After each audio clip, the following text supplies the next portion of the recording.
a very warm welcome to Season 15 of Lessons in Marketing Excellence, presented by CNBC TV18 and Hindustan Unilever Limited. Renowned as India's premier B-School challenge, L.I.M.E stands as a monumental platform that meticulously selects the nation's most promising future marketers via rigorous real-world marketing trials. And in this annual event, prestigious B schools from across India participate in a comprehensive case study competition designed for management students. It gives students a platform to work on real life and live business challenges and gives companies the opportunity to interact with India's brightest minds. As we proudly enter our 15th edition, we reflect upon a decade and a half of incredible journeys, remarkable stories, and exceptional talent. And over this span, candidates from diverse B schools have illuminated the stage with their dedication, marketing prowess, and unwavering determination. This season, we are not just celebrating a milestone, we are embarking on a new chapter of growth, innovation, and boundless possibilities. And we are thrilled to introduce a theme that is not just timely but transformative: brand innovation in the age of artificial intelligence.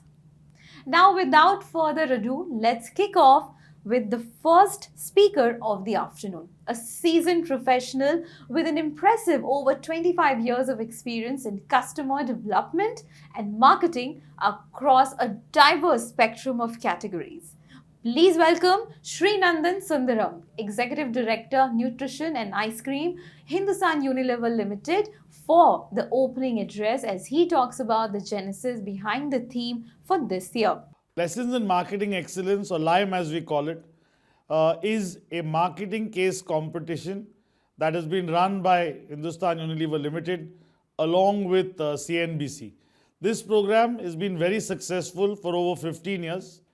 And as I speak in the 15th year, there are over 20,000 teams that participate across schools. That's a lot of people because it's about 60,000 students engaging with us on cases that are strategic to the industry and to society. Now, every year we try and take a topic that not just benefits you from a case point of view, but is also contemporary enough for you to experiment, learn. And this year, the topic we've chosen as a tool that you've got to use is artificial intelligence. Why artificial intelligence? It's been making a lot of rounds on the ability of AI to help us simplify a lot of our work. And with that idea in mind, we thought it is great if students can put their minds to really bring alive the brands or ideas they want us to launch, but really bring it to life using AI. So this is as much useful for you to learn a modern technology that is capturing the world by storm, as much as it is relevant for you to visualize what you exactly have in mind, so that when we see your ideas, we're able to get a form and a structure to it that is closest to what you had in mind. So with that in mind, requesting all of you to have a great time working through the cases, learn the benefits of AI, and I'm looking forward to some impeccable launches that come out as an outcome of this year's Lessons in Marketing Excellence. Thank you. Thank you, Sri Nandan, for those insightful words. Now, in the dynamic landscape of business, marketing emerges as the bridge between ideas and impact, forging connections and driving innovation. And as we explore the transformative power of marketing, I would like to welcome our next speaker who has harnessed this power to shape narratives, drive change, and lead with strategic brilliance. Please welcome Priya Chawla, Director and Head, Content and Marketing, NASSCOM, for the keynote address. Hello, everyone. It is wonderful to be here. And thanks to CNBC and HUL for this opportunity. It is such an exciting time to be part of a program like L.I.M.E. There is so much to explore, learn, and experiment in marketing, and no better way to do it but by working on actual use cases. The goal of my talk is to provide an overview of how AI is actually evolving to revolutionize product marketing and drive enormous change. According to a McKinsey study, sales and marketing are business functions where AI will have the most financial impact. It means that if you are a marketer and you're not using AI, you are missing out on the benefits of what is possibly the most transformational technology of our time. In fact, it is not possible today to say that there is any marketer out there who does not use AI in any shape and form. The most frequently used social and search engine ad solutions, email marketing platforms, and tools designed to assist in content creation all provide functionalities that tap into what we refer to as AI in business today. And some of the advanced applications in AI in marketing include personalization, helping with giving better customer experiences, better predictability of outcomes, like how likely is a customer to buy your product, or helping in cross-selling and upselling. These are some of the applications which have been around since a few years, and there is adoption to a large extent. So really, to understand how AI is evolving in marketing, it is important to take a step back and actually look at how AI itself has evolved, which means moving from discriminative to generative AI, actually. Right? Just I want to take half a minute to explain what is the difference really between the two, just for you to understand, just to set the context. Both are part of neural networks, both have inputs and outputs, but the nature of input and output are different. Discriminative AI learns to recognize objects, like cat, dog, human faces, and the network can start identifying a cat from a dog. That's why it's called discriminative. Now, imagine you have a data set which has pictures of dogs and cats, and you want the AI model to actually identify whether a new picture you input is of a cat or a dog. The discriminative model would analyze the features of the existing pictures you have fed in as input, learn the patterns that distinguish them from each other, and use that knowledge to make the predictions based on the new input. Right? But a generative model, on the other hand, is not only going to study the differentiating features, but is also going to generate new and realistic images of cats and dogs. And it is going to it learns the characteristics of each class and how they are related to each other, allowing it to actually create those newer images for you. And, here in the example, if you see, by just, Mary giving a prompt saying, create an image of a cat enjoying a cool drink on a deck chair with sunglasses. That is the input, that is the output I have got, after creating. So it is able to understand a complex statement as well. So that that is the basic difference. And we know that generative AI as a subject is on everybody's mind today, and sometimes with excitement, but sometimes with a lot of apprehension, right? And this evolution of AI has been creating immense value for diverse sectors and functions. Like, I would like to just quickly show this slide here, which is one of my favorites, which says that, which shows that in just 5 days, OpenAI's ChatGPT was able to reach the 1 million users, while some of the other platforms, older platforms like Netflix, Airbnb, Twitter, all of them were able to do it over a few years, and some say in a few months. And why do you think that was possible? The tipping point here is something very simple. It's good old English. Right? So we are living through we've lived actually through many technology shifts, but we have not seen something like this in our lifetime. Suddenly, people with just basic fluency of English are able to use AI. And that has been the power, right? So how does this all change the application of AI in marketing, right? Up until recently, machines had no chance of competing with humans for creative work. They were relegated to analyze and rote cognitive labor. but machines are just starting to get good at creating sensical and beautiful things. So I want to just quickly give a few applications in marketing which have kind of evolved with the advent of Gen AI.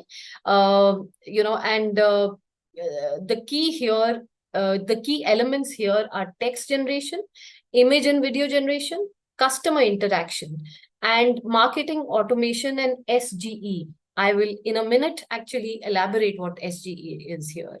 Right now, in text generation, AI tools are widely used by marketing departments to reduce workload.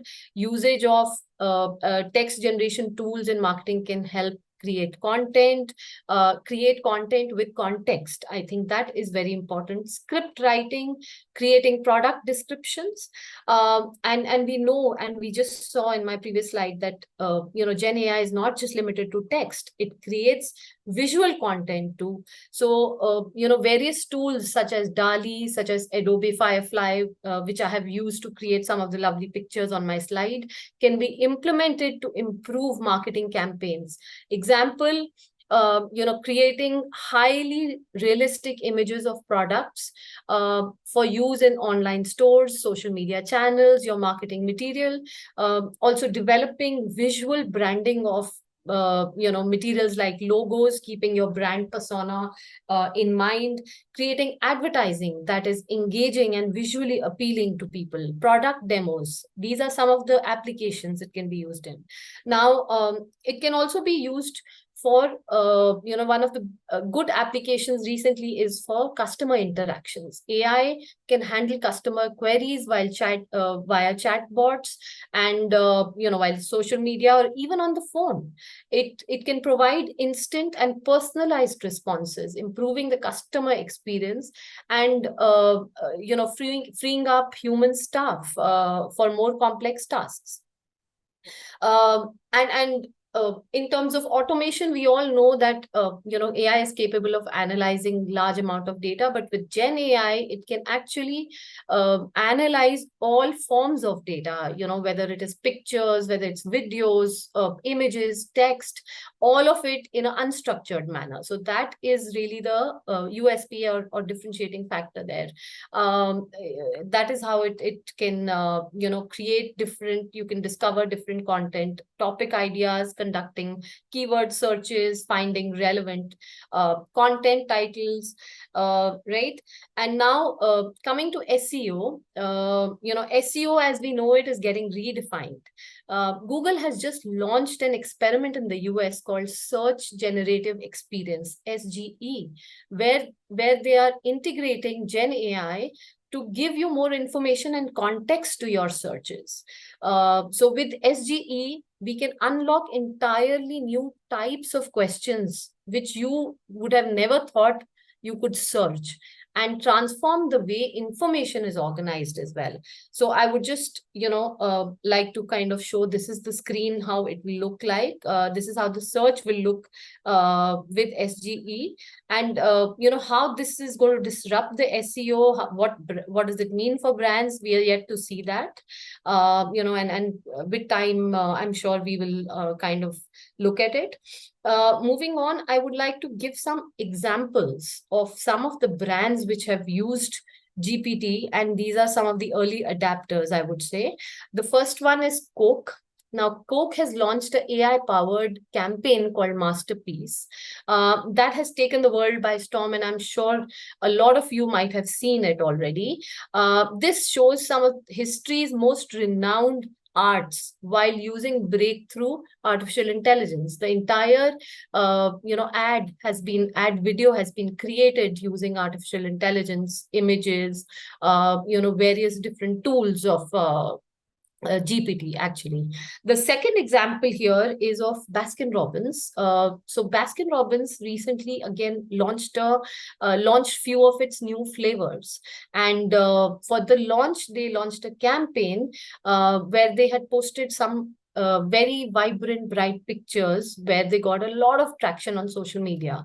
Now, what is unique about this campaign is that the images were generated using Mid Journey, Mid Journey by AI artist Tapan Aslot. And these images like you see here are divine. They are like colorful, majestic, magical, I would say. Sorry. So this is the other example. The last one is interesting, where Wendy's has partnered with Google to use Bard, Google's AI chat, to improve their drive-through operations. Taking customer orders at drive-through, allowing human employees to focus on food preparation and other critical tasks.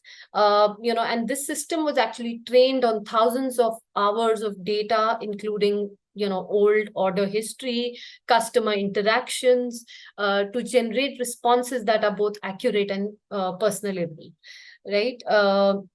So while we know, that AI is revolutionary, while we know it is transformational, but we need to keep in mind that human touch and supervision is very, very critical while using AI or integrating AI in your strategy or in your campaigns, right? Why it helps build trust. Humans also have a very unique capability to create emotional connect with each other, and in fact, any content or video which is generated, it needs context, which is very important. And the most importantly, there are ethical risks, like Gen AI can potentially amplify existing biases. For example, a tool may return images of a middle-aged white man in a suit when asked to generate a CEO, or a young woman when asked to generate a flight attendant, depending on how it has been trained, what is the data it has been trained on,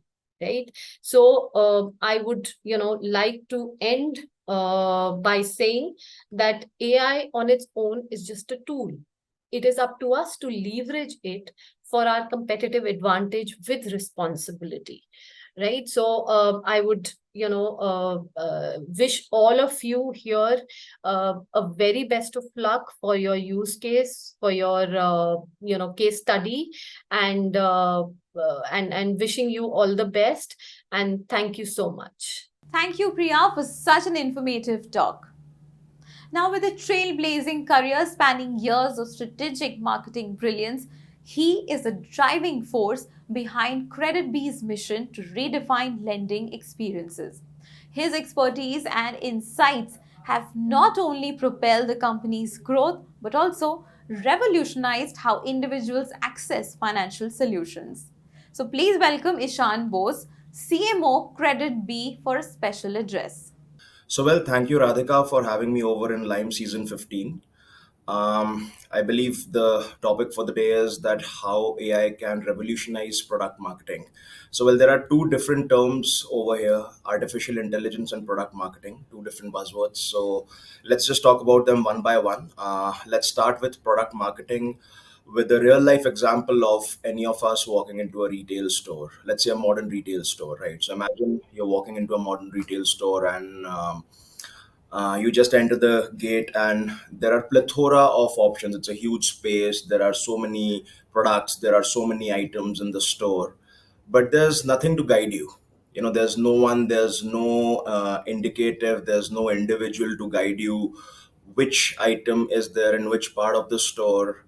You have a vague idea of what you want. You have some items that you want to explore. There are some items that you might want to even go via a window shopping route, but there's nothing to guide you, right? So now what happens? You just wander around, you loiter around, you try to figure things out over a period of time. Because you're running short of time, you choose to identify whatever little you could get your hands on and move on, right? You may go spend around 10-15 minutes in the store. You might have an idea that you want to purchase 5 items, but you could get your hands on only maybe one or two of them. And then because you have little time and you have other things to do, so you just go to the checkout counter and purchase those one or two items. And not a great user experience, right? Because you wanted something and you got out with something else.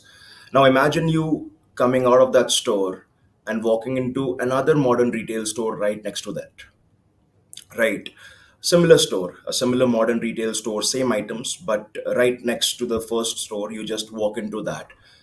Now, what happens is, again, the space is huge, but then there are different tags at different spaces of the store, and then there are people who are asking you and helping you guide yourself to the right places depending on what you want and what you're looking for. Right? You go, you enter the store, there's an individual who asks you what you're looking for. They greet you well, they check on you, and then they help you go towards the space where the items that you're looking for are right out there. Now, when you reach that space, let's say there's another individual over there who asks you exactly in this category, which brand are you looking for? Which item are you looking for? Is it something that you can explore in a different way? They help you identify the item, they help you explore in case you're in an exploratory mode. And then they ask you, okay, now that you have identified this item, what else are you looking for? Right. So now what happens? There are two stores, all of them have inventory, all of them have stock, all of them have space. But in the first scenario, you spend 10-15 minutes all by yourself figuring things out, going haywire, and not identifying what exactly you wanted to the T. Right. But when you go to the other store with the exact same mindset, with the exact same inventory, what happens is you're able to figure out the exact items that you wanted in a seamless way, in an easy way, and you're also able to purchase it in a quick time. Right. So now let's just replicate this entire product experience into an app experience, or this entire store experience into an app product experience, right? So when you enter an app, right, there might be a lot of offerings out there for you. But as a consumer, what you look for is, how can I get to this checkout point in the best seamless manner without loitering around here and there, right? So that exactly is the role of product marketing to begin with, right? That whatever features, whatever offerings that you have for the consumer as a marketer, how you're able to use the product experience to identify the right offering for the right consumer and to be able to extend it to them in the most seamless fashion. So that's largely the role of product marketing. And then if I have to take a step back, the bigger role is to identify the right product market fit. Back in the day when FMCG was big, the R&D division used to be the alias of product marketing as it exists today, right? But today, because it's an app experience, so we call it product marketing, where there's a lot of research that goes into identifying what exactly is the offering that will create the product market fit, and then you extend it out in the most seamless way, right? So that's the overall idea of product marketing. Now, coming to the other buzzword, which is artificial intelligence. So how artificial intelligence can enhance it? Well, the idea is to gather data. Any intelligence is backed by data. No data, no intelligence, right? So you first need to gather a lot of consumer behavioral data. You have to study it, you have to analyze it, and then create workflows, create engagement patterns specific to different cohorts, wherein for each cohort the idea is to extend an offering that is the most relevant to them in a way that is most relevant to them. So the whole idea of artificial intelligence is to use the platform or the product to gather data, to add more intelligence to it, and then to create workflows basis that intelligence, so that once a user enters the platform, basis the demographic or basis the profile that the consumer persona that they have and the behavior that they show on the platform, you're able to offer them the right thing in the most seamless way, right? So again, taking an example of the retail store itself for this, but essentially the idea is to uh, try and figure out that how a real life scenario can be replicated in an app experience via product marketing, and how it can be made even more efficient via artificial intelligence. I hope I was able to put my point across. And all the best to all the contestants, all the participants of Lime Season 15. I'm sure you guys will rock and have a great time, and may the best team win. Thank you. Thank you, Ishan, for such enlightening words. Now, in today's digital age, the convergence of technology and marketing has given rise to a new phenomenon: influencer marketing. And amidst this digital revolution, a visionary entrepreneur has emerged to redefine the landscape of influencer marketing. Please welcome Ritesh Ujjwal, CEO and co-founder Cofluence, who is setting new standards and pushing boundaries in the influencer marketing sphere. Thanks a lot, Radhika, for giving this opportunity. I'm truly honored, and it really makes me energized to talk to the young minds from respective B schools. Why am super excited about this discussion is twofold. The first part is the young energy which all of the audience are bringing in. The second fold is the topic itself about the way AI is transforming everything, literally everything which you're doing, and we'll kind of double click on that in the subsequent presentation. So I'll just take a step back and essentially share about how one of the leading VC, which is a US based organization called Andreessen Horowitz, in 2011, they mentioned that software is eating the world. Their frame of reference was Amazon, which started the organization like a book selling company, but it was literally a software company. And now in 2023, a decade later, we are essentially in the new paradigm of the world wherein AI is eating the software and how it's making the cost of software development literally reduced by to 10%. And but before we go to how we leverage AI in marketing, we'll just put some context on the impact. So some stats for you guys. So 2 out of 3 customers are already experiencing AI, be it when you're browsing through Amazon.com website, the kind of recommendation you get, or when you're talking to a chat bot to for any BFS sector. So all of those are literally being driven by AI because the organization and the machine knows how to respond to your queries. It has been predicted that there will be 8.4 billion powered AI powered digital voice assistant. And as the focus on AI is increasing, 91% of the Fortune 1000 companies are increasing their investment in AI. And if you look at the startup landscape, it has grown 14-fold since 2000. And the most significant impact of AI is that $15.7 trillion is going to be added with increased productivity, the way we do business, the way we leverage the machine to make our life easier. On so some bit of context over here, how what is the time which respective organizations have taken to go to 100 million user? So on the right side, you can see that Netflix, of course, we all love streaming movies on Netflix. So they took 10 years to get to 100 million users. Then we have this bunch of social media giants like Twitter, Facebook, Instagram, who took close to 5 to roughly 8 years to get to 100 million users. Enter ChatGPT. They took only 60 days to get to 100 million users. And thereby, AI is transforming the way we work and how we interface with machines. Some stats about ChatGPT. So it's leading to a reduction of by 80% in the expenses and 2 times the customer experience rate. In June or rather July of 23, ChatGPT website got 1.6 billion visits. So much so, the system is so intelligent now that ChatGPT based interface is able to clear the US medical licensing examination, the law school examination, and the top of the league, the Wharton MBA examination. And so much is the energy or the acceptance in India. We see that Indians are the second largest users of ChatGPT.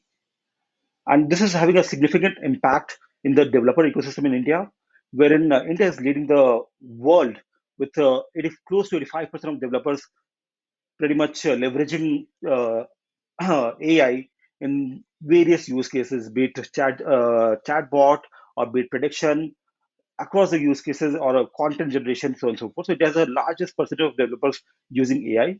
And why do they use it?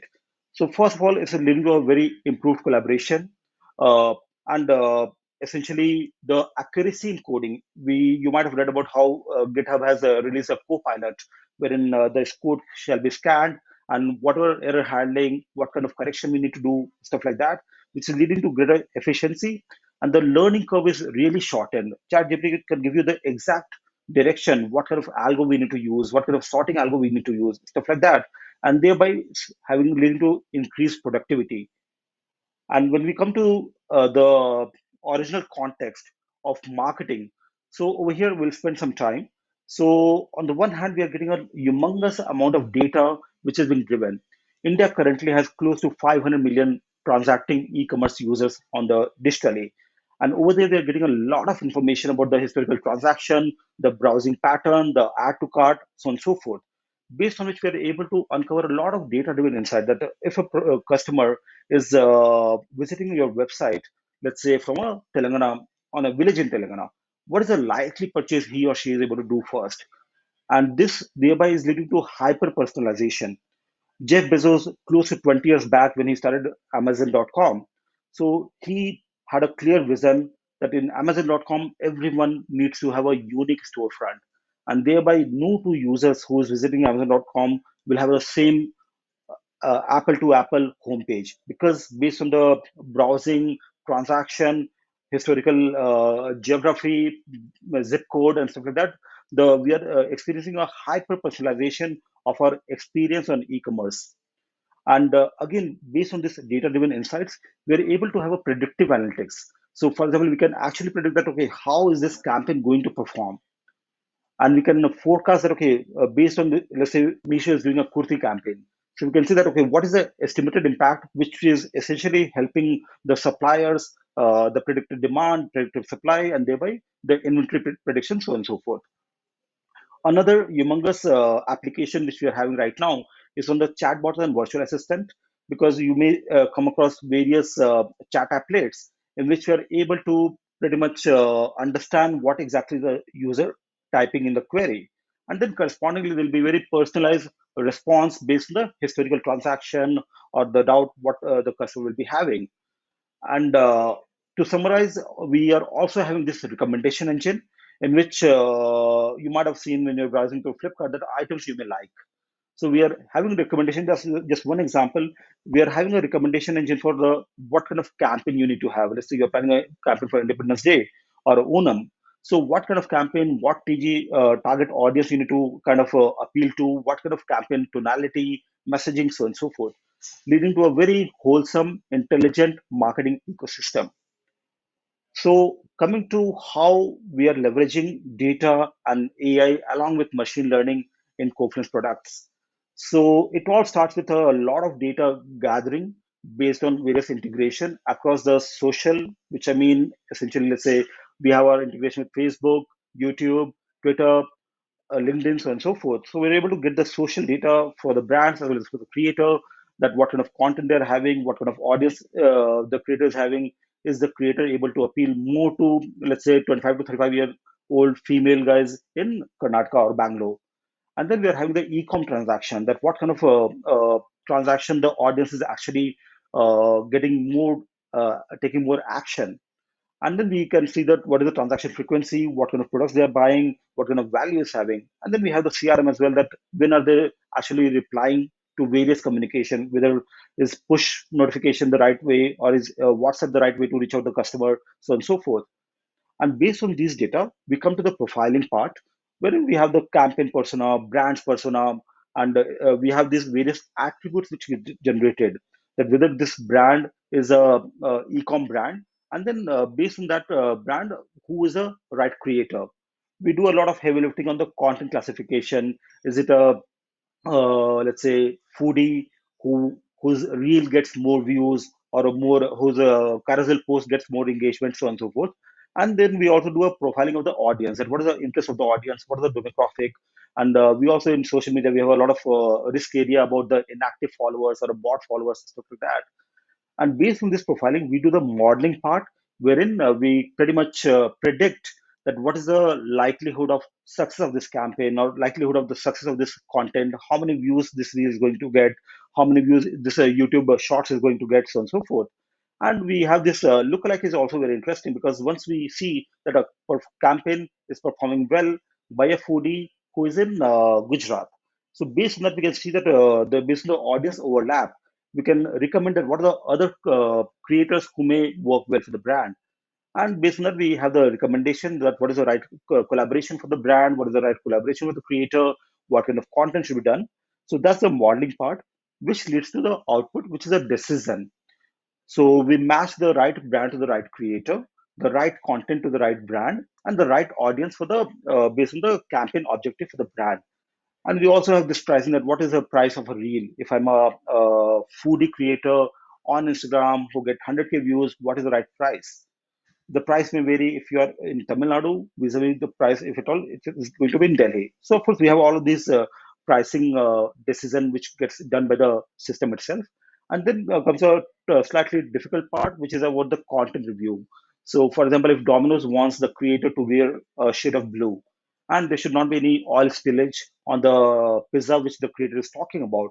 So our system pretty much understands that what is a pattern of oil spillage, and based on this pattern matching, we can say that yes, this content is 95% approved. And then, of course, it gets complemented by the human oversight as well. So, lastly, to summarize, as you guys embark on your journey in the career ahead, the key thing in this ever evolving technological landscape is to be perennially curious. And as we stay curious, we kind of explore that what are the emerging trends in the market, what are the emerging AI tools which are getting generated, stuff like that. And then the data literacy is very, very important. We should know what is in our ammunition. Am I having a primary data of the customer, or primary data of the transactions, or secondary derived data from the audience insights and stuff like that? So data literacy is extremely important. And acting proactive is a definite way forward, because it's a very evolving landscape and we need to keep on learning, at times unlearning what we've already learned from the historical transactions or historical campaign. And lastly, while data does give you a lot of insights, it's extremely important to complement our learning from data with what exactly our customer is saying. We need to forge a deeper connection, and empathy is a right way to pretty much complement the learning from the data with the learning what you have from the consumer. So that's what we had to share from in this 15th session of Line. So thank you so much for this opportunity. I wish everyone an amazing career ahead, as the technology and AI/ML especially is changing our landscape. Thank you so much. Thank you, Ritesh, for that informative session.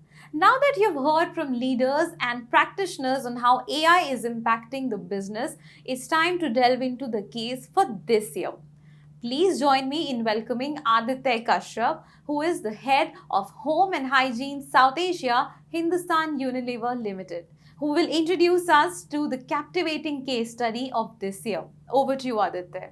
Welcome everyone to Line Lessons in Marketing Excellence. We are now in our 15th season, and it's been 15 years of solving industry and society problems with the help of B school students across the country.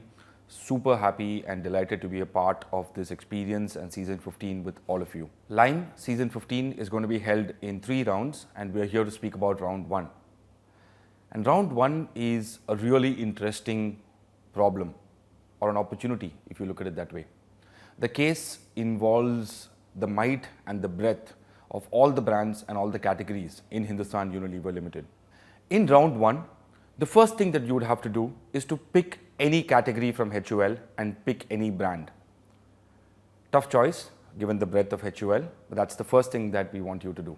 The second thing that we would want you to do is to find out and identify white spaces or pain points that are unsolved today in consumers' lives. And the third thing that you should be doing is identify a brand, an existing brand in HUL that can solve those pain points. And therefore, if you were to put that together, take a brand from a category that HUL operates in and try and identify white spaces or pain points that the brand can solve and extend. That's the first thing that we look for from all of you. Once you've identified the pain points, we would love for you to really try and articulate out of this many pain points that you found, what are the top 2 that you'd want to bet behind. A simple framework to do this would be to think of opportunity size and whether it makes sense for the brand to do it. And you could articulate it as size of price, and you could articulate it as the right for the brand to extend. Once you've done that is what's new in season 15 in L.I.M.E. You've identified a brand that can extend, and you've identified a couple of pain points that the brand can extend into. We have a lot of AI tools at our disposal today.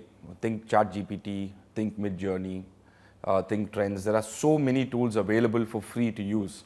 And what we want you guys to do is to use as many tools or the right tools at your disposal and really try and come up with a good innovation that answers this pain point and a good innovation for the brand that you've chosen. So think of it as a new product launch with the help of AI. Use the tools and really come back to us with a great pack shot, come back to us with what the product description is, come back to us with the pain point that it solves. And do all of this with a bit of thinking, with a bit of AI, and to really bring that together to extend our brands and to tap that new opportunity that you identify. That is round one of L.I.M.E. What will follow is a detailed understanding of what the case problem is and what you're expected to do. Go through that in detail, ask all the questions that you want. There is a very well-defined template that we will give you upfront that will help you kind of structure your thinking. So use that template and try really fitting in all your learnings and all your solutions into it. And I promise you that this is going to be a really exciting case for all of you to work on. We see L.I.M.E. season 15 and in particular round 1 in 3 phases. And this is more for you to structure your work and to think of it as a flow to coming to a solution to the case. Phase 1 is going through the gamut and the breadth of HUL categories and brands and choose one that's close to you, choose one that you're more familiar with, or choose one that you think has the most unsolved needs still existing. Phase 2 is a lot of human touch and feel. We urge you to go and meet as many consumers as possible, visit a few stores, look at all the brands that are present and all the different benefits that they offer, log into e-commerce sites. Do a lot of that to really identify some pain points and some white spaces that can lead to innovations. Phase 3 is all about AI, and Phase 3 is really getting your hands dirty with as many AI tools as possible to further fine-tune the white spaces, further fine-tune the pain points that you've found, and really think of product names, think of product designs, think of new benefit spaces, and almost create a product from scratch and create a product image from scratch. Do you want it in a bottle? Do you want it in a spray? Do you want it to be a powder? Do you want it to be a bar? Do you want it to be a lotion? There are multiple, countless options, in fact, that you can explore with the help of AI tools. So Phase 3 is what's really exciting and what's really going to stimulate all of that thinking from your end. So use all the AI tools at your disposal and really try putting together a new innovation ground up and a new product launch for any of the brands that you choose. In L.I.M.E. season 15, we're inviting all of you to do the core job of marketeers in HUL. One of the core jobs that we have is really thinking and coming through with innovations on our brands. And some of the core principles that we use in identifying innovations are: 1, what are unsolved pain points that still exist with consumers? 2, which are the brands that are the right fit to solve these pain points? And the third is where the magic happens. Once you know the pain point to be solved and once you know the brand that is most likely to succeed in solving that pain point, we really try and start crafting the product, the pricing, the promotion, where to be sold, how it's going to be sold, and that's where the magic happens. And one of the true tenets of innovation that we will expose you to and we want you to work on is think through the product that you are going to launch. Is it going to be a bottle? Is it going to be a spray? Think of the pricing that you want it to be. Think of how you will take it to market. Think of what are the messages that you will convey to consumers to convince them about the relevance of your product. And that is kind of where it all comes together. And in doing so, you'll need to speak to consumers and have a human element to it, and you definitely need to use all the AI tools that are at our disposal. And that's what makes L.I.M.E. season 15 really a cut apart from all the other contests as well as what we've done before. So guys, thank you so much for your time today. In subsequent sections, you will hear more about the case and in detail as well, and we look forward to hearing your queries and questions, and we'll try answering all of them in this session. One of the great things about L.I.M.E., apart from it being the biggest B-School case study competition with the biggest prize money, you stand to win close to 10 lakhs, an internship with HUL and Unilever, and the winners of L.I.M.E. also get to represent HUL in India on a global platform in further case study competitions. Apart from all of this, what interests and excites me the most, and I hope it excites you as well, is one, you'd be doing the core job of a marketer in HUL.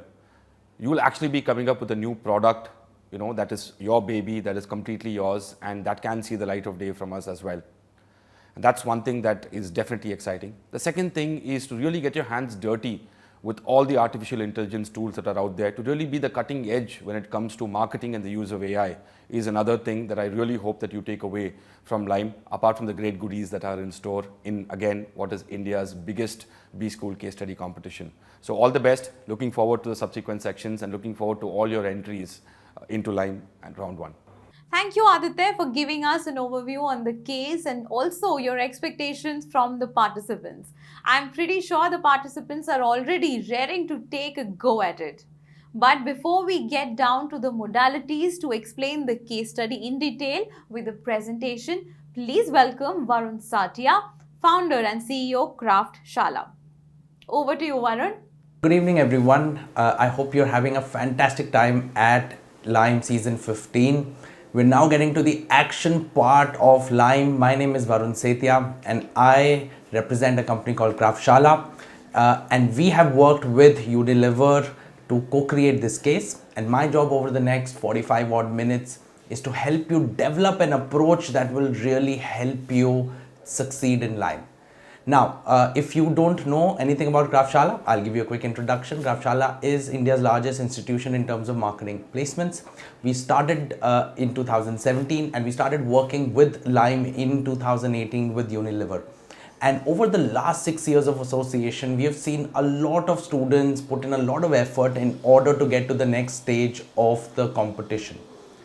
And through those experiences, I have been able to gather a lot of insights that I'm going to share with you about what is the best approach to succeed in L.I.M E. But I can tell you upfront what is the biggest challenge.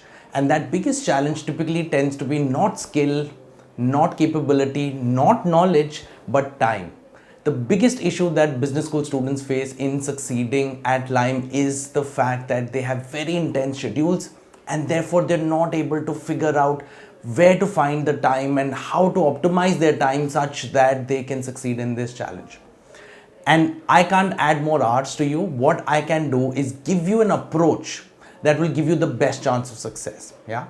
And I've done this in a couple of ways. So when you read the case, if you haven't done that already, you'll do it soon enough. When you read the case, you will see a lot of insights and a lot of tips have already been given as part of the case itself. So a lot of insights I have already captured in the case itself, but we're going to add things that we haven't captured in the case, which we can't capture in the case. And it is really about this very foundational piece of marketing that I'd like you to focus on. Yeah.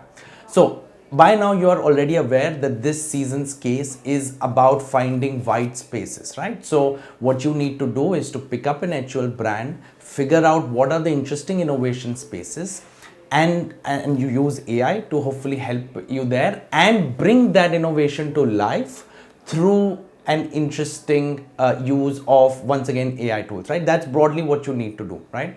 So over the next few minutes, what we're going to do is we're going to solve a quick case around how to find white spaces for innovations in detergents. Actually, I want to take a little bit of a break here, right? Because if I use detergents, that's going to be a little bit too similar to what you actually might have to do there, right? So let's take a different category altogether, something completely unrelated to what HUL works with, and let's apply the same principle there. And the approach I'm going to teach you and the insight I'm going to give you is the exact insight you will have to use while you're cracking the L.I.M E case, right? So the category we're going to pick up is dating apps. And so we're going to, over the next half an hour, we're going to be figuring out white spaces for innovation in dating apps. Okay. Now, I want to reiterate something here. The actual L.I.M E case is not about dating apps. It's about the HUL brands and figuring out white spaces. I'm using this hypothetical example only to demonstrate an approach that you can take. Yeah. So let's call this fictitious app, this fictitious dating app, as Binder, which is of course not similar to any dating app that you've ever heard of or tried. Of course not, right?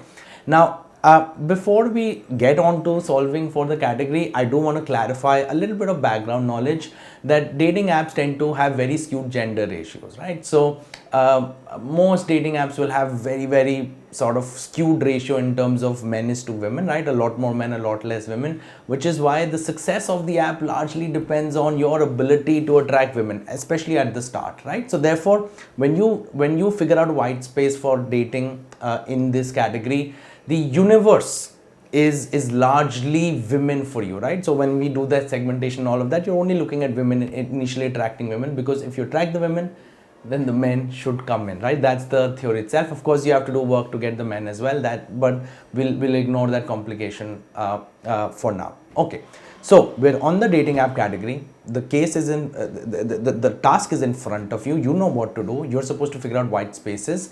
Now I know what all of you are going to be doing at this stage. Okay, I don't even have to guess it, even though my slide says that there's a guess, but I know exactly how assignments are being done today.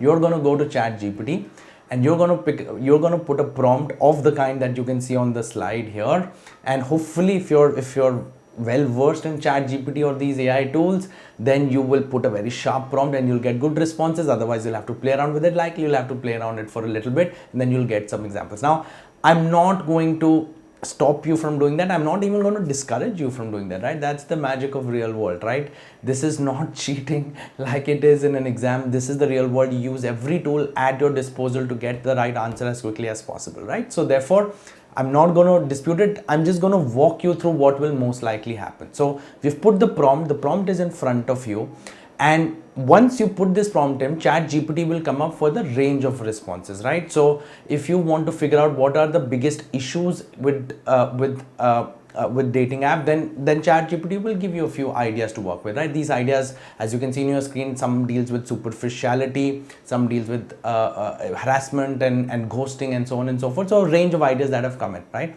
And my big worry in this year's L.I.M.E is if students like yourselves use this but simply execute your idea based on this insight, then you'll be in a little bit of a trouble, right? Now it might seem like gyan, it might seem like someone talking in a very abstract sense. Let me not do that altogether. Let me teach you just one concept in marketing and show you what the impact that concept can make in your life in line this year. Yeah. The straight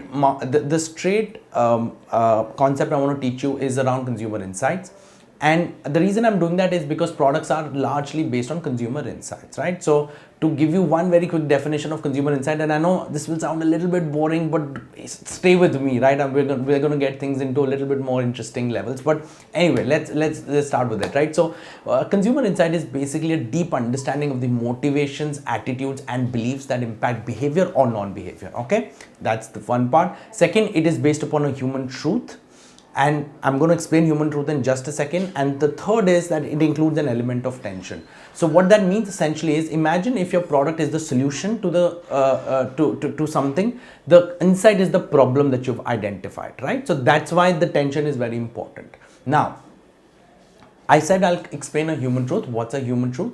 A human truth is anything which is true for a large proportion of the human population, but is not usually expressed, right? So for example, for a lot of people, music is not just a way to pass time. It's an expression of the self and the soul, right? Now that's true for many of you, not all of you, but it's not the kind of thing that you would express on a day-to-day basis, right? And if I replace music with sport, for example, then it will be true for a different set of population. And human truths are all around us. I have put one in front of you right here on the screen. In case you guys have seen the movie 3 Idiots, you'll be able to correlate it there. But like I said, human truths are all around. Okay, now that's really the definition of an insight. It's a human truth. It has an element of tension, and it obviously explains a core aspect of behavior / non-behavior, right? That's a definition. Now let's try and apply it for a second. Here's the slide in front of you, okay? And I want you to tell me if this is an insight or not. There is a consumer who's really bought a new home, and she's now buying furniture. So she's setting up a new home, she's buying furniture for it. And the exact verbatim that she says is, no matter how many choices I see, I can't seem to find the furniture that makes my home feel more like home. Okay? That's the consumer verbatim. Now I want you to take a couple of seconds and think about whether this is an insight or not. The definition of insight that I just explained to you, does it meet the standards or not? Usually when I do these questions in physical setups, people tell me many things about whether this is an insight or whether this is not an insight. This is the question that usually splits 50-50, right? And the reality is that the reason it is so hard to sort of get to the right answer in this case is because there is a tension here for sure. There is some human truth here for sure.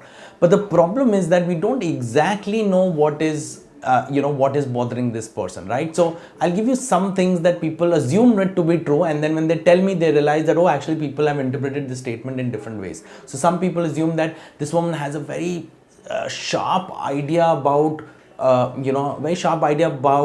the kind of home and the kind of visualization she wants to do in her home, and she's not able to find the right she's not able to match that in the options that she's seeing. So therefore there need to be more options which are there.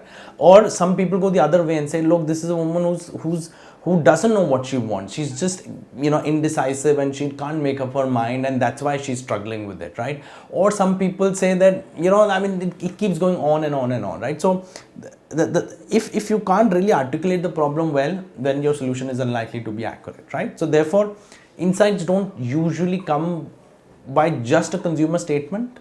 What you have to do with that statement is you have to ask the question, why? Why are you saying what you are saying? You have to go a level deeper. And once you start going a little bit deeper, consumers give you a lot more information about what's in their mind. So a statement like the following that you can see on your slide right now, you could be able to see that I believe a home is more than just bricks and beams. It sets the scene for the most meaningful parts of life: love, laughter, and the warmth of relationships. Home is where my story begins, and I want this story to be unique and special in my own way. I've spent so much time building my perfect dream home that I can't afford to get it wrong. Now, are you getting a better view of what this person is all about? Imagine, how much effort and money she's already spent in setting this place up. Imagine she can already visualize exactly how her life is going to look like just a few months from now. And all of that can be undone if she doesn't find the right furniture. All of that work, all of that money can all go down the drain. And right at this moment of time, she is getting cold feet. She doesn't know how to go forward and not ruin all the effort and work and really the memories that she wants to create in her home, right? And now that you know this, you can frame the insight in a very sharp manner with the right tension and human truth, which will look something like this. I want the interiors of my home to reflect my unique personality, but my inability to imagine how the furniture will look in my space makes me indecisive and scared of getting it all wrong. Yeah. Now, what difference does this an insight make? Let's say that you had interpreted that earlier statement. No matter how many choices I see, I can't seem to find the furniture that makes my home feel more like home. You said, okay, that's the insight. This person is not able to figure out the option. So what we're going to do is we're going to come up with a product, and that product is going to be an organizer app. And this organizer app will help you review various choices on the platform, and the campaign idea will be in conjunction with that. But if you were to go with the second insight which we just discussed, then your product is going to be an augmented reality app that helps the consumer visualize the product in their setup, and therefore the campaign will also be connected to that, right? It will be it will look very different from the first idea, right? Now you can see for yourself which idea is the one that is going to go into the second stage of L.I.M.E. Is it going to be the first one or the second one? 100% the second one, right? Because that's based on the more powerful, deeper, more accurate reflection of what the tension for the consumer is. That's what an insight does. And you can only do this if you follow the right marketing process. Just using ChatGPT may not help. But we started with ChatGPT, so I'm going to take you back to ChatGPT. ChatGPT is an excellent place to start, right? So there's no problem, like I said, in starting with ChatGPT. You started with ChatGPT, you got these various spaces, right? Let's pick one space, which is superficiality, right? Now, this seems like an interesting space for you to work on. It is a reality of the dating apps that people are making choices based on photos. They don't have a lot of information to go on, and that makes the whole experience seem a little bit artificial. So there's something which is there, right? So you start there, and then it'll help for you to check out what is being said about this topic in other areas, on social media, on Twitter or X as it's called, and on Instagram, and so on and so forth, right? And as you see, you'll discover articles, you'll discover things people are saying. An article that you can see on your screen right now is the New York Times article, which basically talks about how people are using simple Google Docs to talk about their interest in long form and without visuals to find partners, right? So all of these pieces will help. So we said chat GPT, that's good. We do the research, that's good. But the best source of insights remains consumer emotions.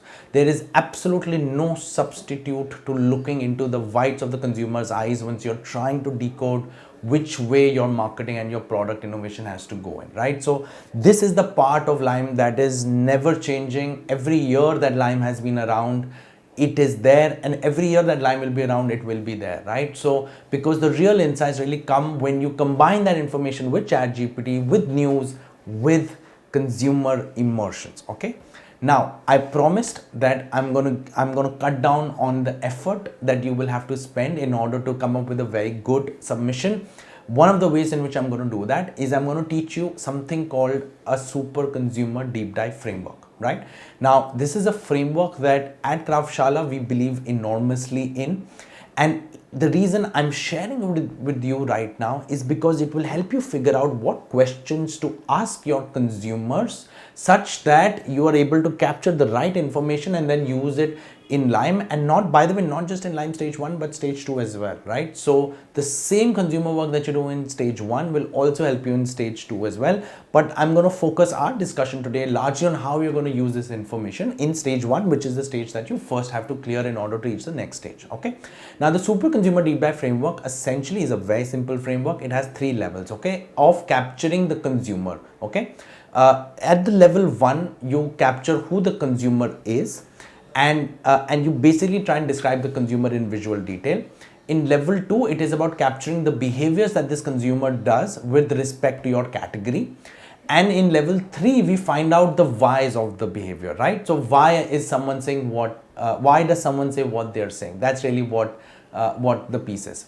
So let's start with level 1 here, and I'm going to start with, I'm going to put this, deep dive in front of you. You can see I've named this consumer Yogita, 27 years, passed out from a B school, living with a flatmate and works at an MNC, values her career, considers herself liberal. Since she's single, she usually has a lot of time to travel and explore the city and is always looking for things to do in the city. Now, you're going to ask me this question, Varun, isn't this too specific? I mean, we want to build an app for everyone. Why name the consumer? Why it's sort of, restricted? Actually, this is really how marketing, how real world marketing looks like. When we're trying to come up with ideas and solutions for our consumers, the easiest way to go wrong is to think of them as a group, because to a group nothing is accurate, right? To a group everything is accurate, right? So nothing is accurate and everything is accurate. But when you think of one consumer and you name that consumer and you visualize what your consumer is doing on a day-to-day basis, then your ability to evaluate whether your ideas are actually making sense and whether your solutions are actually making sense or not is much higher. And you shouldn't believe me for it, you should just do what I'm doing. Okay, so when you create your super consumer deep dive, make sure that you name the person. Now all of this is not necessary, will not be needed in the case what I will in the submission format. What you will have to fill up in the submission format will come from the work that we're doing here, right? But this is work that goes in the behind that will help you save a lot of your time and effort. Okay, so super consumer deep dive level 1, I've already explained. It is about who the consumer is. In level 2, we capture that behavior, this consumer's behavior towards the category, and pay attention to this word category. And I didn't say that the behavior towards your app or towards your brand, right? We're talking about the larger category here. So if you do for detergents, what is their behavior towards detergents? If you pick, facial creams, then all facial creams, right? So it is towards the category, right? And in the case of dating, which is the case that we are taking in, we can think about what kind of behaviors one can expect, right? So I've written a few things which have come from actual consumer work that was done on a different project that I was part of, and I've just used some of them to give you an example of what kind of things you can put in your super consumer deep dive. So here's one example. She's very keen to find a partner for herself, right? So this is not a person who's on the edge. She's very actively looking for someone. Number 2, she's used Tinder in the past but had later uninstalled. Number 3, she's wary of trying any new dating platforms. Number 4, cannot bear the idea of using matrimony sites, but realizes one day she might need to go there, right? And there'll be a lot more that would come from the thing. This is just an example for you to get some insight into what a deep dive, super consumer deep dive looks like. Now, once you've done level 2s, you have to fill up level 3s, right? And what that means is for every what that you established, you need at least one why, and in some cases multiple whys, right? So let's take again an example.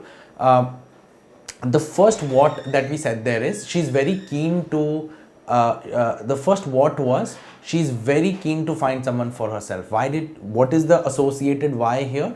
The associated why is because she's under a lot of pressure from her parents to find a partner, and she's also finding a lot of her friends have started getting married, and so that is putting its own sense of urgency in her life, right? So that's one reason why she's very keen to find a partner for herself. That is, different from let's say someone who would be in their early 20s or just in an exploratory phase where they won't be that keen because they have a lot of other pieces on their mind. Similarly, the next what is she has used Tinder in the past based on a friend's record, but later she uninstalled. Now, why did she uninstall it? Well, there are a bunch of whys for that, right? First, she uninstalled it because nobody fills up any meaningful information about themselves. She had to choose based on superficial things like photos and their grammar. Please don't associate this with my worldview. I'm telling you what the consumer said, right? The second is she said most people seem to be on this app for hookups. Fair enough. Third, she said it's hard to get to know the core of the person in an online setup. Conversations invariably drift towards superficial things, leading to a boring interaction, right? Now, this is very useful. These whys, you have to do it for every what you'll have to do, right? So I've done it for 2 whats. You'll have to do it for every what that comes in your level 2 super consumer deep dive. And you'll have to have whys for that. And once you get these whys, the ideas for what your product needs to solve for starts to become clear. So let's take Binder's example here, right? What is Binder now coming out to be? Binder is going to be an app for meaningful relationships, right? No two ways about it. This is the biggest issue that the consumer has. She's not looking for something serious. Now, that's the overall positioning, but what are the specific features that you'll have to come up in this app, right? Well, you'll have to come up with features that solve for the problems that you've identified in your super consumer deep dive. So one of the issues that you identify was users having to choose profiles based on photos rather than more meaningful information, right? How do you solve for this? You want to take a couple of seconds thinking about it? There can be 100 different ways, right? I'm just going to put some examples for you here, but you can come up with your own ideas, right? So one example I have here is each user answers a set of meaningful questions about themselves at the start. Now, this is a very expensive decision. And the reason I'm saying it's an expensive decision is because most apps succeed by keeping very little friction between downloading an app and actually using it, right? Very few apps actually really want users to fill up a lot of information. So if you if you download any social media app like the Facebook or whatever, they immediately get you to start doing some things, and then they ask you to fill up details later. They'll trigger later, okay, upload a photo, do this, do that, upload a bio, share more information, right? Because what you really want to do as an app is to get users hooked into the core features there. If you ask users for information, and especially if it's subjective data, this is going to lead to a lot of user churn. What user churn means is a lot of people will just go away without actually using the app. Is that a good thing or a bad thing? Well, that's something that your product decision will really come from, right? So therefore, these are the kinds of decisions which will determine the success or failure. Whether that will work or not is something that we will find out there, right? But it's an expensive decision, but it's something that I've done here. The next issue to resolve is how do we solve for this issue of keeping out users looking for hookups, right? You can't just ask someone because anyone can say anything, right? So this is a fairly interesting problem to solve again once, and really I think that this is the one that probably is just like the first one, is going to cost a lot of users, because whatever you do, it will cost you users. and your only hope is that at least it will make the experience better for everyone, right? So the idea that I've come up with, and this is not a unique idea, it's come from different places, is that users are charged every time they send a message to someone new. So if you're going to reach out to someone new, then you have to pay money for that. Now that seems like a very odd thing, you're discouraging people to send a message to someone new. How can an app like that work? Well, the way it works is because it signals real intent, right? Imagine a user who's just interested in a hookup, right? They can go to Tinder and see 100 different profiles, and they can message as many people as they want, right? So there's no restriction there. On this kind of an app, there are so many restrictions. First, you have to fill up a lot of information, and then every time you reach out to a new user, you have to write a good message, and you have to pay money. And if you don't write a good message, then your money can go waste, right? So therefore, it is an expensive thing to do, but it ensures that only people who are truly interested in a real relationship, in a meaningful relationship, and not a hookup, will come in, right? So therefore, that is how you solve that kind of an issue. Now the next issue is, how do you solve for this issue of users having superficial, boring conversations, right? Now once again, like, you can do many different things. I've picked a couple of things for you to think about. One is, at the start, each user should fill up not just meaningful questions, but interesting set of questions about themselves. And that's why I've called this app Binder, because it's like a binder of meaningful information that people have put for themselves in one folder, right? So what are these examples of interesting questions? There's some that I've mentioned on the screen. For example, if you could wake up tomorrow having gained any one quality or ability, what would it be? This is not a question that people normally talk about. For you to answer this kind of a question, you'll have to share something very deep and meaningful about you, and that will lead to a conversation which is much more meaningful and much more talking to the core of the individual, rather than if you were speaking about something like, what did you have for lunch yesterday, or what kind of restaurants do you like, and so on and so forth, right? So therefore, these kinds of very interesting questions can really trigger a lot more meaningful discussions for the user. And so that's the one big change that we have made in Binder. There are other questions you can see on the screen as well. And another big change is that people converse by commenting upon these questions on the Binder, right? So there is a question which is there, and people comment on it, and that's how you sort of navigate this kind of an app, right? Now this is a product that I have created just like this, right? And really, the whole idea is to use the exact information that consumers give us and in some way translate it into a product innovation. In the actual L.I.M.E case, you will have to do this not just for one opportunity, but for multiple ideas. So you will have to identify various pain points. From those pain points, you will have to identify various products. Then you'll have to figure out which of these products you want to go forward with based on some strategy. And then you will have to visualize that product innovation through product packaging and through a great description and so on and so forth, and AI will help you enormously in that. Now, I will not go into doing all of that, because I know that you know the tools, and in fact we have mentioned so many different tools other than ChatGPT as well that you can use to get to your output very quickly. So those pieces I have put in the case itself. They are fairly easy to do it. As long as you play around with it, as long as you iterate it, you will be fine there. Yeah. I hope that you have a lot of fun solving this kind of a brand innovation case. Brand innovation is at the heart of what marketers do, the most exciting part of what marketers do, definitely. And we have built this case with a lot of insight and a lot of nuance for you to think about, right? So I look forward to seeing the kind of work you guys do in L.I.M.E stage, and for those of you who got selected, I look forward to continuing working with you through the next stages of L.I.M.E, and I wish all of you a fantastic season of marketing learning. This is Varun Sethia. Thank you very much. Thank you, Varun, for such an engaging and detailed presentation.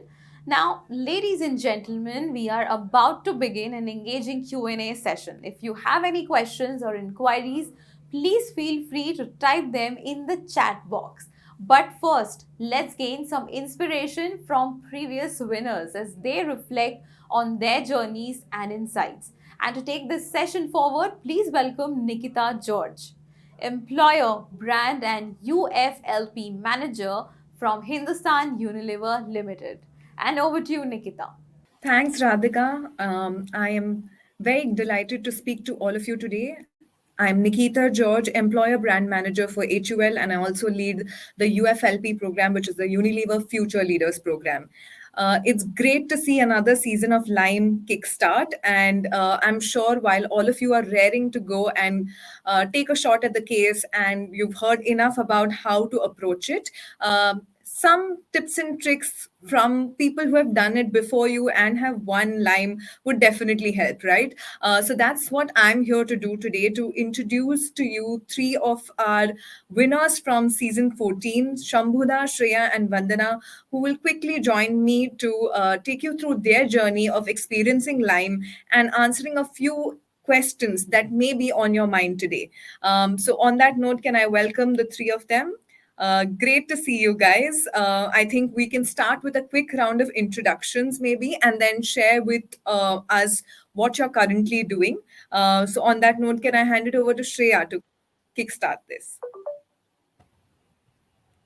Hi, good evening, everyone. I am Shreya. I've done my MBA from Indian School of Business, and then I participated in HL Line with my team, and we won the competition and got a pre-placement interview with HUL, and that's when I converted it and made it to HUL UFLP program.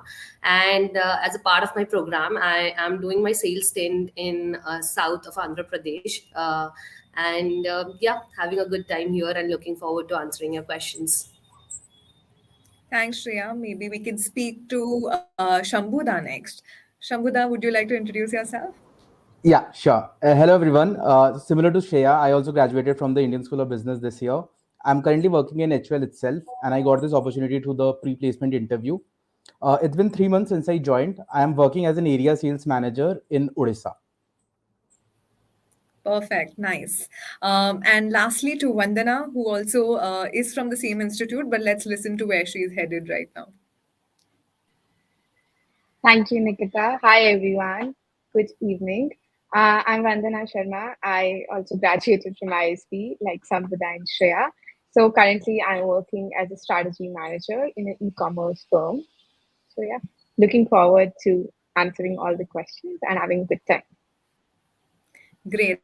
Thank you so much, Vandana. So I guess now you know who the winners are, where they come from, and how life has moved on for them. But you're at the cusp of really getting into this competition, and I'm sure some of you are on the fence about should I not, what will it entail. So let's hear from Shambhuda first on what really motivated him to apply for Lime. So, Shambhuda, as a student, why did you think that it would be a good idea to get into this case competition?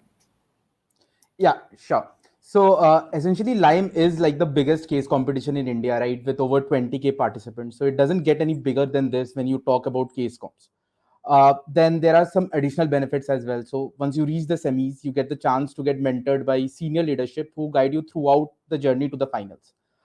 In the finals, our solutions are basically judged by an esteemed jury, which has members from both inside and outside HUL. So, just for example, last year our jury consisted of leaders such as Sriran Sundaram, Deepak Subramaniam, both executive directors, and Vishal Gondal, who is considered to be the father of Indian gaming. Add to that an opportunity to feature on television. As you know, the Lime finals are televised on CNBC TV 18. Now comes the extra special bit, what you get after winning Lime. So Lime basically gives an access to the Unilever International Case Competition, which is held in London every year, where you get to compete against participants from across 20 odd countries. And the final cherry on the cake, you get pre-placement interviews for your internships once you qualify for the semis. So when you think of case comps, you should always think of Lime first. Thanks, Shambhuda. I think that was really well put together. And yeah, I mean, some of the things that he spoke about, right? Visibility, access to great mentors, and of course, the outcomes are big, right? Like you get to be featured on Indian television, which doesn't happen every day. And of course, a chance to actually enter Unilever and the world of, Unilever possibilities through the internship, as well as interact with some really eminent juries. So I think there is a lot at stake. I'm sure some of you are now very sure of wanting to do this. Going to my next question, I will direct this to Shreya. How did the Lime experience benefit you? What did you come out as a very different person post Lime? Yeah. So, if you see that Lime is not like any typical case competition, it's a journey in itself. So, we started with an objective to make it to semi-finals. But once we made it to semi-finals, as Samudha rightly mentioned, that we got an opportunity to interact with the senior leadership team of HUL, and the insights that we got from them, that kind of broadened our perspective towards problem solving. By the end of a final round, where the statement had also evolved, our way of approaching the problem was a lot more evolved than what we had done to make it to semi-finals. So it kind of broadens the perspective. It did for me, for my team, and also boosted our confidence in on understanding that where you need to hit the nail while working on the problem statement. And then obviously, once you make it to HLIME, you get PPI and get it converted and become a part of UFLP. UFLP is in a journey in itself. You get a chance to explore different legs of value chain in HUL, and that again is a mind expanding experience. And as Line just doesn't stop there, it goes beyond, and you get to represent India in Unilever Future Leaders League that we got to experience recently. We interacted with folks coming from different countries, and interacting with the brand team, the global brand team of Unilever. And that, I would say, was a very explorative experience for us. So yeah, it boosts your confidence, and it gives you a very wide and multilateral perspective of problem solving. Thanks, Shreya. I think you put it really well that irrespective of whether you actually end up winning or no, there's enough to take away from Lime and the experience itself, because it will sharpen your approach to a problem and also give you the right kind of network to be able to approach it well, right? So, and of course, Shreya spoke about the Unilever Future Leaders League, which is a huge highlight, given that you do get to participate in a global competition and speak to some of the brightest minds across the world of Unilever. So, definitely a cherry on the cake. Let's move to the next question. This one's to you, Vandana. How is Lime different from any other case competition? I'm sure, as you know, first year students, you get a lot of case competitions coming your way. Why would you prioritize Lime? I would say, Nikita, nothing gets bigger than Line. I mean, it's the biggest and the most sorted after case competition in India. But apart from that, a lot of things are distinctive. Firstly, the problems are very real time based on what firms and businesses are facing currently. So you get to experience what is actually the brands are facing currently, which is in itself an entire journey, like Shreya also mentioned. Secondly, after prelims, as we get to be mentored from the top leadership in Unilever, so they don't only help us get through the rounds and guide through different perspectives, but also the entire marketing business acumen that we acquire during that journey. I think that's a lesson for lifetime. And of course, I mean, having graduated from ISB and being MBA grad, it definitely gives you the bragging rights to be on TV and to won the most coveted case competition in India. So yeah, I mean, I would suggest anybody to go after Line, not only for the perks, which are of course amazing, but at the same time, the learning opportunities is so immense that it would make you a different person itself once you go through the entire rigor. So yeah, definitely recommend Line to everybody. Thanks. I think Vandana put it really well. But like she mentioned, all our case problems are real problems. And also, if you've seen and done a little bit of research on Lime, you will know that all our previous themes are themes that have been of national importance. Especially in the finale, you're going to see that play out here as well. But I mean, who wouldn't want to work on a real life problem, which is going to impact either the business or the nation in a really big manner. And to have the platform to do that so early in your career, I think is a fabulous opportunity, which no one should miss. On that note, I think coming to the most important question that's possibly on your mind, what does it take to actually win Lime? And who better to tell us that than our winners themselves, right? So I'm going to ask each of them to give you one tip, if they had to, about how you could win Lime. Maybe we can start with Shambhodha this time. Yeah, sure. So essentially, the most important thing that is important for any of these brands is consumer insight.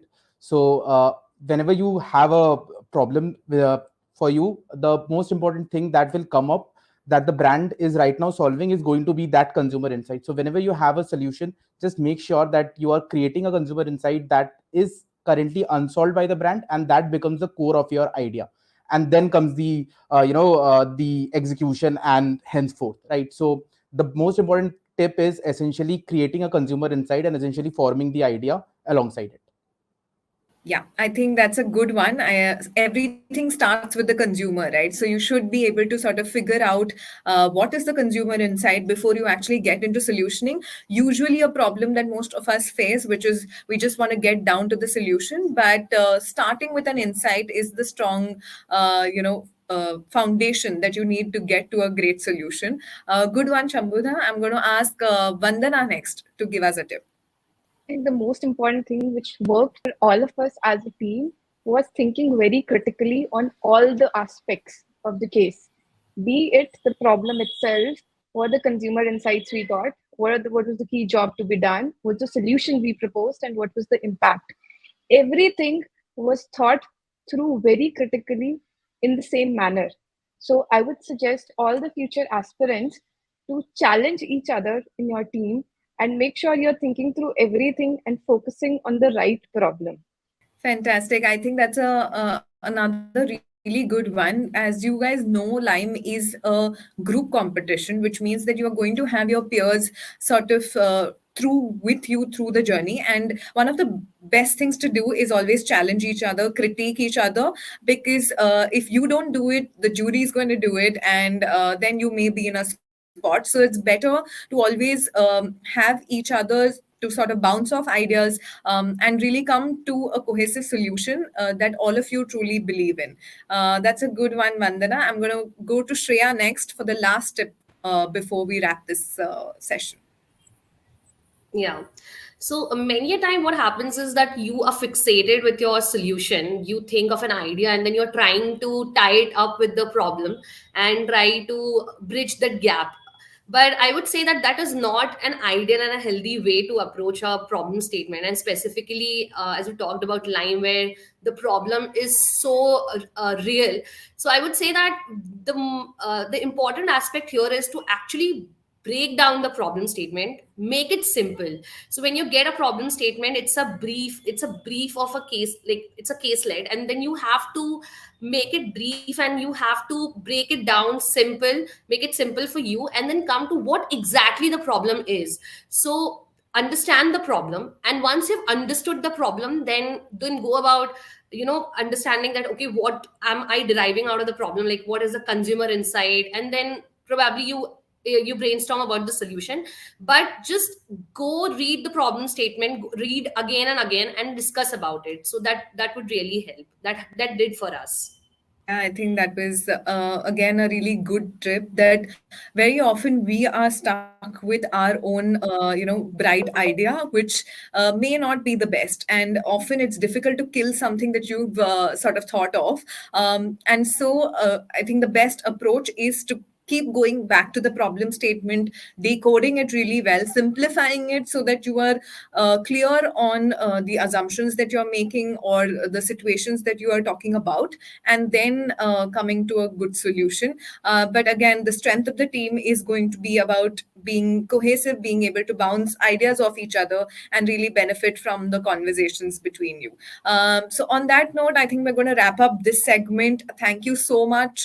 And once again, I think Lime has brought us some great talent over the years, which you can see on the screen right now. And we are hoping hoping to meet the next generation very, very soon.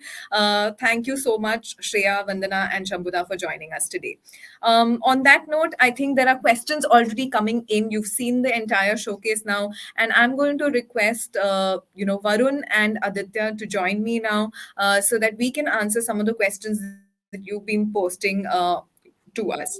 The first question that we're going to take is, as part of Lime, are we expected to conduct a consumer survey ourselves? And maybe, Varun, if you can take this one. Sure. The short answer to that is yes. You're expected to do the consumer survey. This will help you figure out the underlying motivations that are driving behavior, and that then will help you come up with the right kind of solution, the right kind of product innovation that could work in the market. So doing the consumer survey is important. I'm a little wary of using the word survey itself. Talking to consumers is important. Let's just put it like that. And it doesn't have to be it doesn't have to be done for a very large set of people. Speaking to 10 or 15 relevant consumers is more than enough to come up with the right kinds of insights that can drive your case forward. Thanks, Varun. I think that was very clear. I'm going to the next question, which is, the question is whether we need to specify a particular product within a brand umbrella, or can we stick to doing research only until the brand level?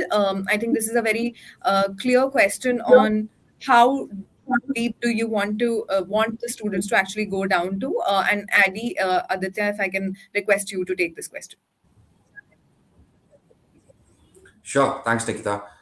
It's very simple if you look at it from the perspective of what you need to deliver. So we are looking for a product at the end of the day that is an innovation, right? And therefore, your your research has to be at a brand level, and what you finally recommend is a product extension of the brand. To give you an example, you could say that I'm going to be thinking of laundry in that Surf Excel as a brand. I've identified a particular problem with consumers from the work that Varun spoke to you about. And that to solve that problem, I need a new product launch from Surf Excel. So the end result is an innovation, which is a product launch.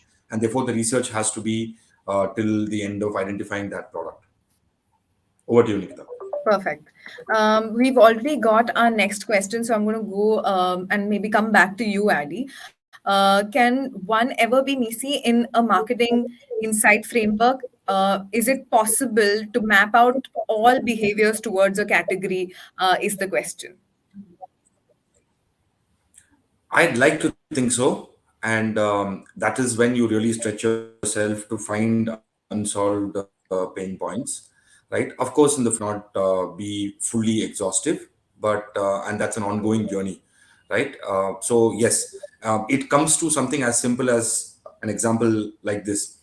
The only ways that a brand can grow is by getting more consumers to use it, getting existing consumers to use more of a brand, and maybe increasing the price of a brand. So the only three ways, right? I haven't found a fourth way, quite honestly, yet to grow a brand, right? And therefore, if you think there will always be a MEC and as close to a MEC as you can get, consumers evolve, and therefore your MEC will be relevant to a point in time, right? And therefore, at this point in time, try getting to a MEC.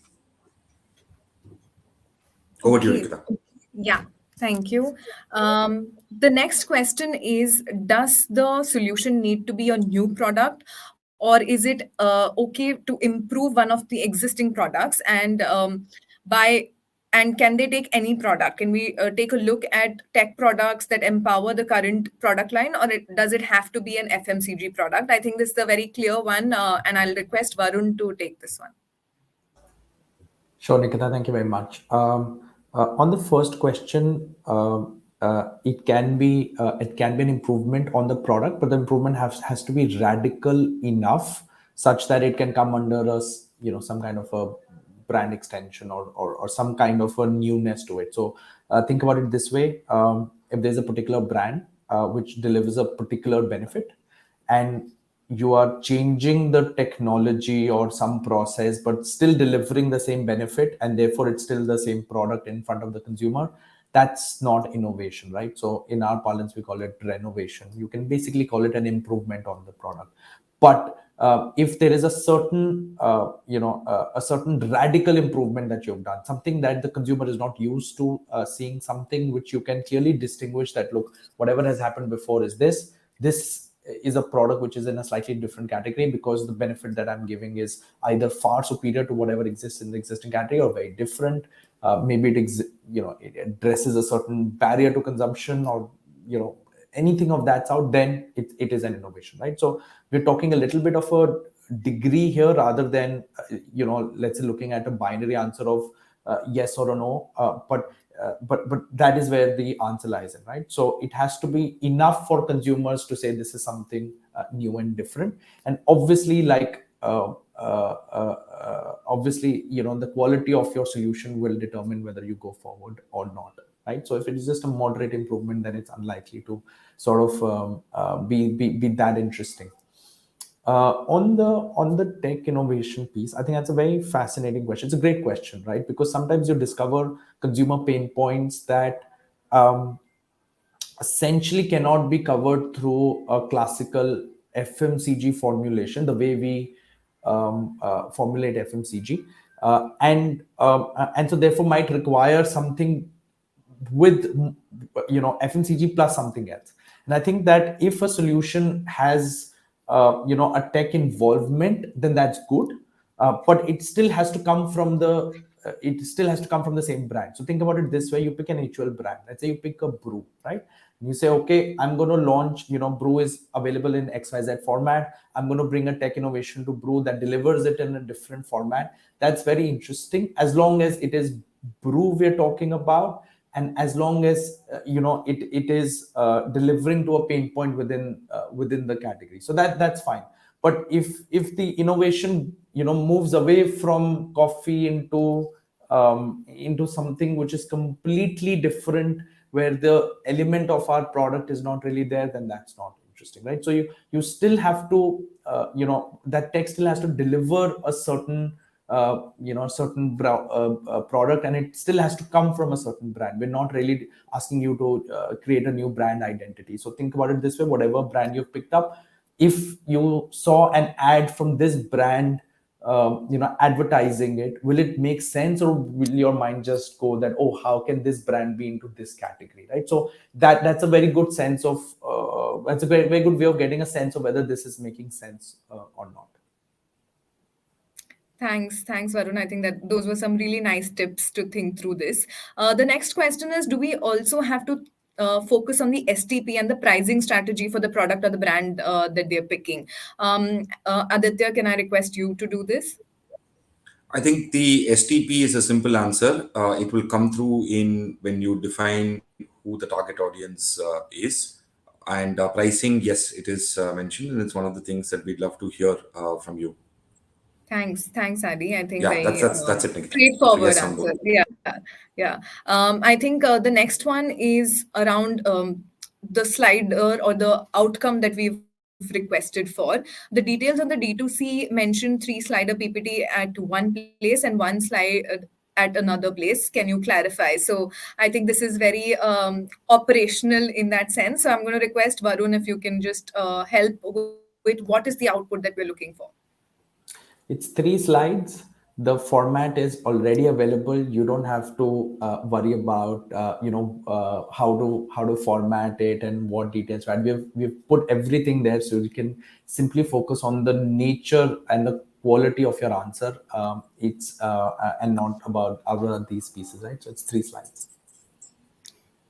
I think that's fairly straightforward, guys. I think go through the instructions really well, and you'll be able to, and pretty much templatized format, so you'll be able to really use that well. The next question I'm going to take is, do we have to pick a brand and then look for a pain point, or look for a pain point in the whole category and then choose a brand to work on? I'm going to request Aditya to take this one. I think it's a great question, whoever asked that.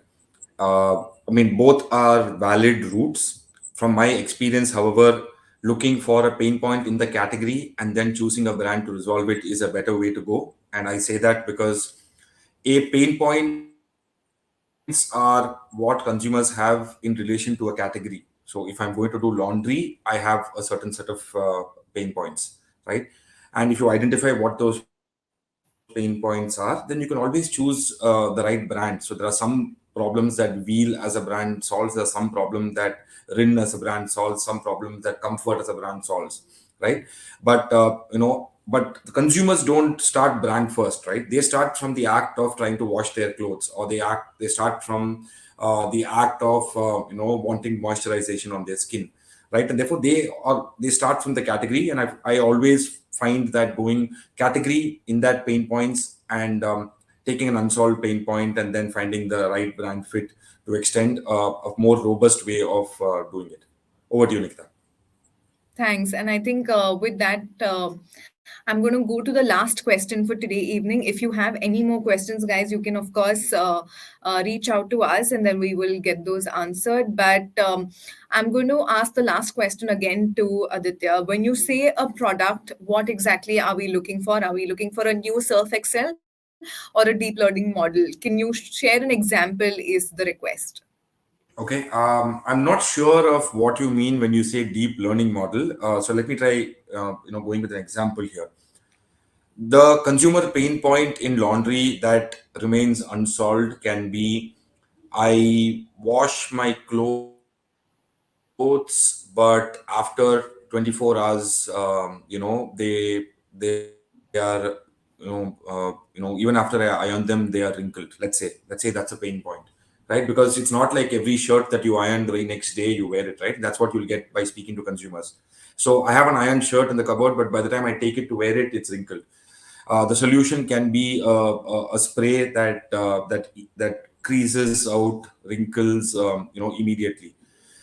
So in this example, what the innovation is essentially a product which is a spray and a format that is of a spray in nature. And you can say that Surf Excel is the best brand to launch it, or you could say Comfort is the best brand to do it based on your understanding of what these brands stand for. And therefore, your final innovation will be no wrinkle spray from Comfort, or zero crease spray from Surf Excel, right? So that's the philosophy, or that's what I'm expecting from the results. Let me just give you one more example. A pain point in not a pain point, but a wonderful thing that consumers would want to do when they're having ice creams is to have many more Indian flavors in ice creams, because they're we are used to, as a culture, to have mithai which is Indian, right? And we do it more often than quite a few other cultures. And therefore, if you find that opportunity out and you say that therefore Quality Walls or Cornetto or Quality Walls as a brand needs to do more in, so there's a Rasgulla ice cream, or there is a Shondesh ice cream, or there is a Badusha ice cream, depending on which part of the country you're from. That's then the innovation, right? If those are the white spaces that you picked up. So two examples: one which is an absolute pain point from a laundry category, one which is an opportunity point, both from an ice cream category, both of which come by finding out insights from consumers and the right brand that can have a play. Right. I hope that makes sense. I don't know what the question means when you said a deep learning model. If you're thinking that what you need to give is like an AI model of prompts as an answer, of course not. The final output is no crease spray by Surf Excel, or Rasgulla ice cream by Quality Walls. Right. So I hope that makes it very, very clear. Thank you, Aditya. I Over think to those you, are, Nikita.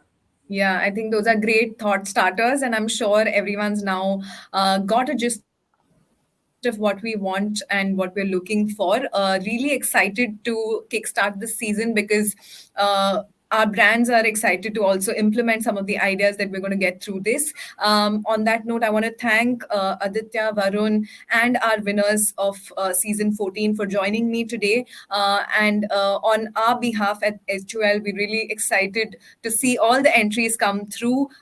Get registered immediately, and we'll see you soon. Can I now hand it over to Radhika to wrap the session, please?